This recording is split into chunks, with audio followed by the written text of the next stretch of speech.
stare štednje koji je izmišljen ne znam na koji način, s obzirom da ti novci koje smo mi stavili na banke su bili u tim bankama ili su već uloženi u privredu i ono isto famozno, ne znam, 93.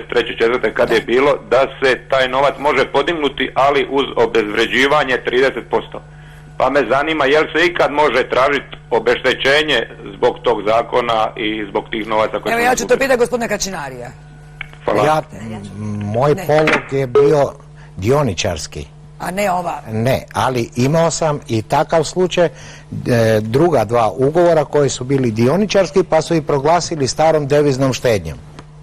I onda su, da. Ali evo, tema zapravo, koja slučajnost, ja u to vrijeme sam bila pomoćnik ministra, zadužen za upravljanje zapravo za riznicu, pa se to poslije promijenilo. I zapravo, to je kod gospodinu pravu. Stara štednja je inače jedan glup pojam, šta znači stara nova štednja. U to vrijeme zapravo država je preuzela obveze banaka za isplatu štediša. Međutim, šta se zapravo desilo? Država je na taj način sanirala banke. To je zapravo ta prva takozvana linearna sanacija.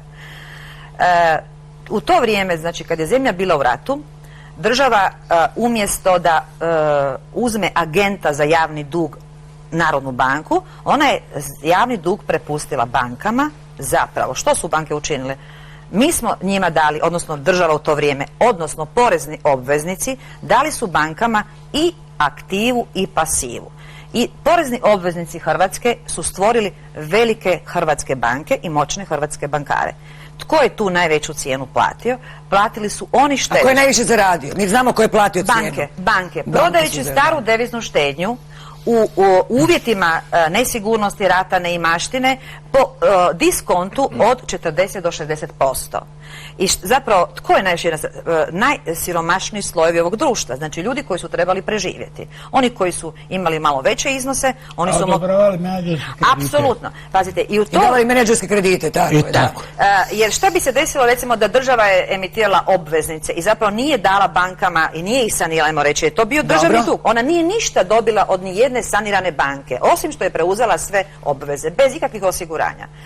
Ona je mogla taj novac koristiti u sanaciju nekih drugih subjekata, obveznog mirovinskog fonda. Međutim, moje mišljenje, znači sa ove vremenske distance, da je to napravljeno namjerno.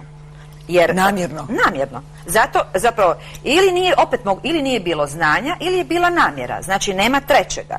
Znači, porezni obveznici su platili i osnivačke kapitale. To se sjetili i bankarski menadžeri, nisu? Pa, čujte, koji su bili spremni. Mi se opet vraćamo na one centre moći, zapravo i one centre moći o kojima se nikada ne piše, nikad se ne priča. Oni centri moći koji... Nema ih ni u medijima, ne sjede ovako u studiju, ne govore ništa. A zapravo su to ljudi koji su moćniji od vlade i premijera. Pa i zbog takvih ljudi u Hrvatskoj, mislim, to moramo provući zapravo tu problem, selektivna primjena zakona. Jer zašto su banke ove izabrane, zašto se to desilo? Zasigurno da je bilo nepravilnosti u poslovanju i dobro da se vrši nadzor na bankama, ali po kojem kriteriju? Narodna banka je imala selektivnu primjenu kriterija, selektivnu primjenu zakona. Oni umjesto da kontroliraju zakonitost rada svih banaka, oni su kontrolirali kvalitetu poslovanja pojedinih banaka. Jer da su kontrolirali zakonitost rada, onda gospodin Kačinari ne bi imao taj problem. Ili su trebali kontrolirati... A kako je moguće se Zagrebačka banka privatizirala po onom starom jugoslavenskom zakonu? Moguće. Ne, nije. Zagrebačka banka nikad nije privatizirana. Zagrebačka banka je stvorena od dioničara firmi. Ja imam kompletnu dioničarsku knjigu sa 1280... Ali sad to drugačije izgleda, ta knjiga više nije ta. Ne, ta knjiga je ta, ali kako su izbrisani ti dioničari, to je fenomen.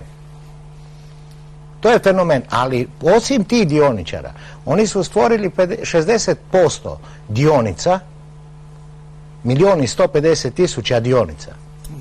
I onda su to stvorili kao da je to u riznicu. Nikad se nije znao broj i svaka skupština i svaki izvještaj piše da je u riznici. Koji broj nikad se ne zna. I nikad se ne ulazi, a inače postoji dioničarska knjiga i knjiga dionica.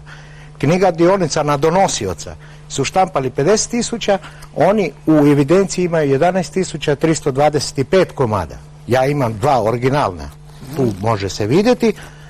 Sa brojevima oni 38.000 ih nemaju.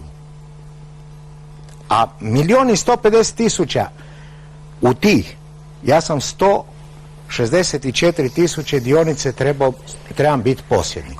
I ništa nemate? Ne, nisu mi dali. I s druge strane, niko u knjiga dionica se vodi kao i gruntovnica. I to je, sve može se vidjeti. Iz tih razloga vršeno je na gospodina... A ko ima uvide u knjigu dionica? Pa u knjigu dionica... Ne, knjiga dionica je tabu tema. Jer to se ne može doznati nikako, a knjiga dionice su... Središnja depozitarna agencija. Ne. Središnja depozitarna agencija je nastala 98. godine. Nije nastala, a vi prvu dioničarsku knjigu koja je registrirana u sudu trgovačkom, koja nosi datum 27.12.1989. godine, ona nije prenešena s tim imenima. Oni su ostali totalno Ris, Gavrilović, Kraš, da, svi su ostali bez tih dionica.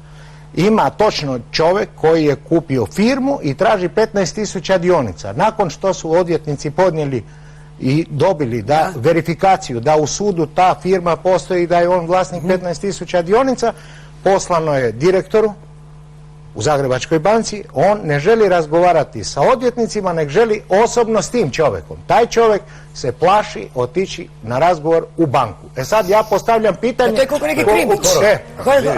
Ja stojim iza svake svoje riječi koje sam rekao. To je scenarij cijeli. Čovjek mi je rekao, znam, imenom i prezimenom mogu prezentirati sa kompletnom dokumentacijom. Nemojte više govoriti, počet ću se bojati. Ne, nemojte se Molim vas još jedno pitanje, evo za kraj. Trenutačno je taj čovjek u Americi. Dobro, pobjegao čovjek. Ne, nije.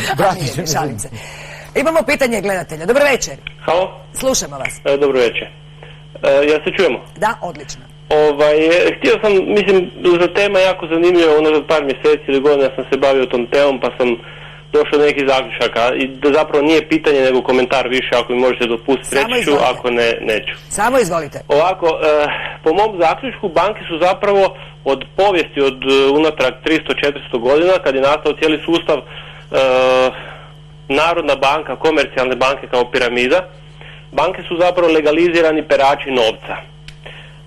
Ta piramida cijela izgleda tako da na vrhu piramide stoje tiskari novca koji plasiraju novac preko Narodne banke u komercijalne banke.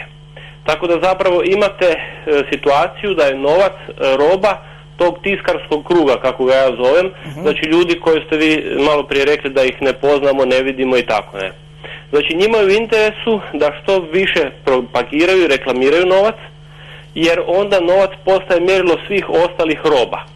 A njihova roba, novac, dakle, se može jednostavno umnožavati, trebate malo boje i papira, stisnite dugme i umnožite novac. Tako da, konkretno na primjeru, ako ste 10.000 kuna u minusu, vas, odnosno tih 10.000 kuna košta banku 10 kuna.